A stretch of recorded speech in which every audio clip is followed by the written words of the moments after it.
அவருக்கு நடந்த மெமரி லாஸ்னால தான் அவர் ஹெல்த்ல இவ்ளோ காம்ப்ளிகேஷன் வந்திருக்கு.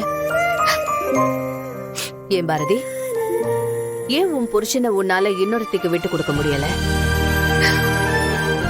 அப்படிலாம் இல்ல மேடம். இல்லன்னு வாய் சொல்லலாம், ஆனா உன் மனசு சொல்லலையே. அத உன் முகமே காட்டி கொடுக்குதே. ஆதி மேல இப்படி ஒரு புனிதமான அன்பு வச்சிருக்கிற நீ ஏன் அவரை விட்டு விலகி வாழணும்னு நினைக்கிற? நீதான் அவரோட ஒய்ஃப்ங்கிற உண்மையே எதுக்காக மறைக்கிற? பாரதி, என்ன உன் சிஸ்டரா நினைச்சுக்கோ. உன் லைஃப்ல என்ன நடந்துச்சு சொல்லு.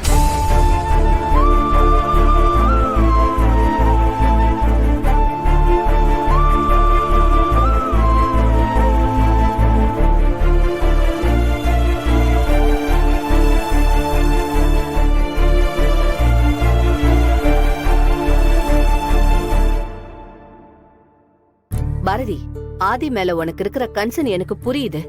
ஆதிக்கு என்ன ஆனாலும் பரவாயில்ல, என் தங்கச்சிக்கு கல்யாணம் ஆனா போதும்னு அந்த சுதாகர் அவ்வளவு பிரஷர் கொடுக்கறாரே. இந்த ஃபேமிலி ஆதிய பத்திரமா பாத்துப்பாங்கன்னு நீ நம்புறியா?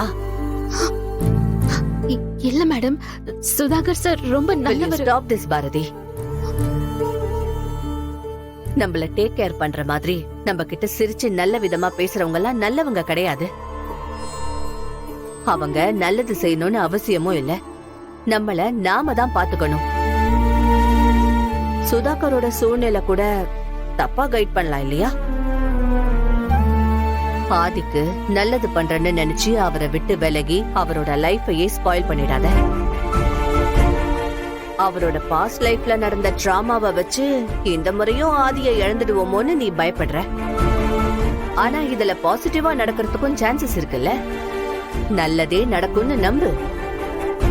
உன்னோட நம்பிக்கை தான் உன்னோட குடும்பத்தையும் உன்னையும் காப்பாத்தும். மேடம், ஒரு சின்ன ரிக்வெஸ்ட்.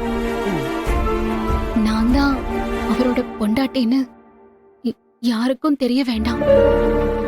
முக்கியமா ஆதிக்கு தெரிய வேண்டாம் ப்ளீஸ். இல்லம்மா, என்னால அது முடியாது. நீதான் அவரோட ஒய்ஃப்ங்கிற உண்மைய ஆதி கிட்ட நான் சொல்லதான் போறேன். ஐயோ மேடம், நான் எப்படி உங்களுக்கு சொல்லி புரிய வைப்பேன்? என் இடத்துல இருந்து பார்த்தாதான் என் வலி உங்களுக்கு புரியும். ஆதிக்காக நான் வெயிட் பண்றேன் மேடம்.